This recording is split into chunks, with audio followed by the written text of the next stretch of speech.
un chercheur découvre un médicament capable d'inverser les symptômes de l'autisme.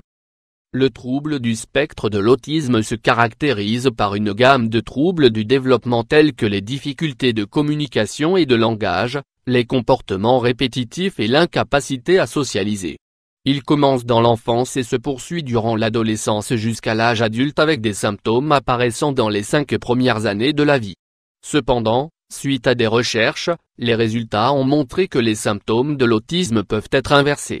Les statistiques selon l'Institut national de la santé et de la recherche médicale, INSERM, et le secrétariat d'État auprès du Premier ministre chargé des personnes handicapées, en France, 650 000 personnes vivent avec un trouble du spectre de l'autisme, TSA, soit 1% de la population. Sur la base de ces statistiques, cette condition est 3 fois plus fréquente chez les garçons que chez les filles. Selon le Dr Wendy Robert, directrice médicale des services intégrés pour les troubles de l'autisme et du développement neurologique, il n'existe pas qu'un seul médicament qui cible les principaux symptômes de l'autisme. Les médecins ont tendance à emprunter des médicaments contre d'autres troubles tels que l'anxiété ou l'inattention, ce qui confirme le besoin criant d'un médicament capable de traiter tous les symptômes de l'autisme. Dans un même temps, un professeur de médecine, de pédiatrie et de pathologie à la faculté de médecine de San Diego aux États-Unis pense avoir trouvé un médicament susceptible d'aider les enfants atteints de TSA. Les recherches de Robert Navio sur la suramine et le TSA en 2017, le Dr Robert Navio, co-directeur du Centre des maladies mitochondriales et métaboliques de l'école de médecine de l'Université de San Diego, a mené une étude clinique sur un médicament vieux de 100 ans appelé suramine chez les enfants atteints du trouble du spectre de l'autisme. La suramine est un médicament mis au point en 1916 pour traiter la maladie du sommeil et la cécité des rivières, l'onchocercose, causée par des parasites. Cet essai clinique a débuté par une étude d'innocuité en double aveugle, contrôlée par placebo, à laquelle ont participé 10 garçons âgés de 5 à 14 ans, tous atteints du TSA. La moitié d'entre eux ont reçu une seule perfusion de suramine. Ensuite, les 5 autres garçons ont reçu un placebo. Des résultats très positifs. Les résultats de cette recherche ont été remarquables.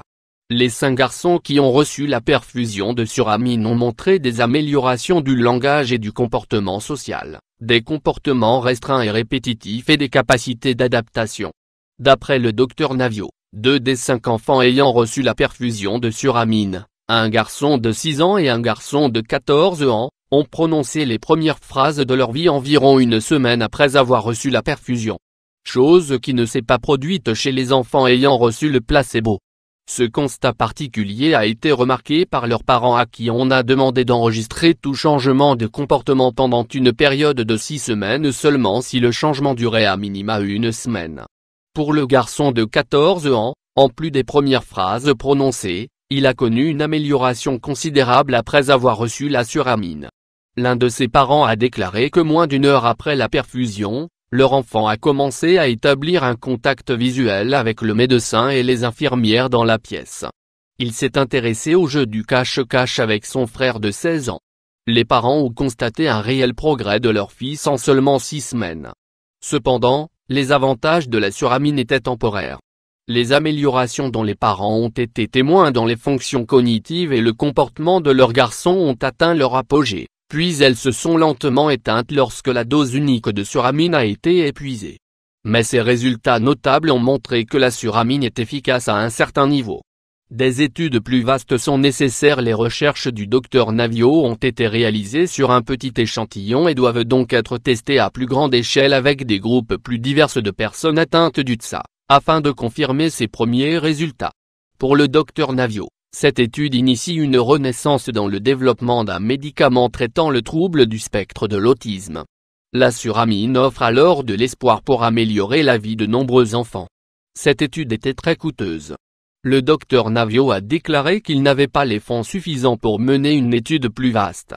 Les dépenses sont chiffrées à plus de 430 000 € pour terminer l'étude.